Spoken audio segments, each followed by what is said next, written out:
निंबी गावाकडे जाणाऱ्या रस्त्याच्या दुरवस्थेबाबत मनसेचे निवेदन, तात्काळ दुरुस्तीची मागणी। शेगाव तालुक्यातील निंबी गावाकडे माटेरगाव मार्गावरून जाणाऱ्या मुख्य रस्त्याची अतिशय दयनीय अवस्था झाली असून रस्त्याची तात्काळ दुरुस्ती करण्यात यावी, तसेच मुख्य रस्त्यावरील त्रिपुली येथे स्पीड ब्रेकर बसविण्यात यावा, या मागणीसाठी महाराष्ट्र नवनिर्माण सेना शेगाव तालुक्याच्या वतीने उपविभागीय जिल्हा परिषद बांधकाम विभाग खामगाव येथे निवेदन देण्यात आले। मनसे बुलढाणा जिल्हाध्यक्ष अमित बापू देशमुख यांच्या मार्गदर्शनाखाली हे निवेदन देण्यात आले। निवेदनात नमूद करण्यात आले की निंबी गावाकडे जाणाऱ्या रस्त्यालगत सुरू असलेल्या संरक्षण भिंतीच्या कामामुळे रस्त्याची दुरवस्था अधिकच वाढली आहे।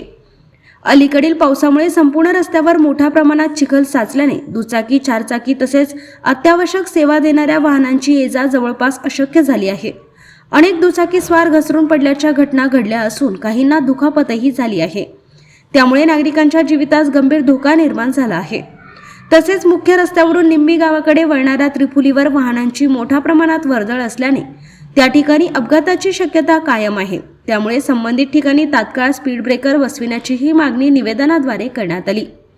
निवेदन सादर करताना मनसे शेगाव तालुका अध्यक्ष नितीश भावरकर यांनी रस्त्याची दुरवस्था तात्काळ दूर करून नागरिकांना सुरक्षित व सुरळीत वाहतुकीची सुविधा उपलब्ध करून देण्याची जोरदार मागणी केली। अन्यथा महाराष्ट्र नवनिर्माण सेना नागरिकांच्या हितासाठी लोकशाही मार्गाने तीव्र आंदोलन छेडेल, असा इशाराही त्यांनी दिला। यावेळी तालुका उपाध्यक्ष श्रीराम बेद्रे, निंबी शाखा अध्यक्ष भगवान निलजे, विभाग प्रमुख कृष्णा माळी, शहर अध्यक्ष परमेश्वर लाहुडकर, रानू शुक्ला तसेच महाराष्ट्र नवनिर्माण सेनेचे अन्य पदाधिकारी व कार्यकर्ते उपस्थित होते। युवा क्रांती न्यूज शेगाव। जय महाराष्ट्र। मी महाराष्ट्र नवनिर्माण सेना शेगाव तालुका अध्यक्ष तसेच माझ्यासोबत संबंधित पदाधिकारी या ठिकाणी उपस्थित आहे। मुद्दा असा आहे की शेगाव तालुक्यामध्ये निंबी एक गाव आहे आणि जलम माटरगाव रोडवरून निंबी गावाला जायला एक रस्ता आहे, जोड रस्ता म्हणू आपण।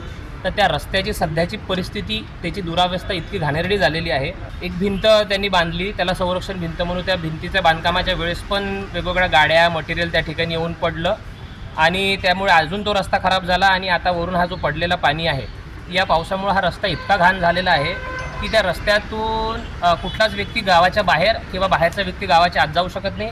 त्याच्यामुळे शाळकरी विद्यार्थी गावात अडकून पडलेले आहेत। शेतमजुराला जाणाऱ्या ज्या गाड्या आहेत महत्त्वाच्या, त्या जाऊ शकत नाही आहे आणि जे टू व्हीलरवाले जाण्याचा प्रयत्न करतात आहेत तर ते टू व्हीलरची गाडी घसरून तिथे पडत आहेत। असे वेगवेगळ्या प्रकारचे ॲक्सिडेंट्स आणि भविष्यात एखादा मोठा ॲक्सिडेंट त्या ठिकाणी होऊ शकतो।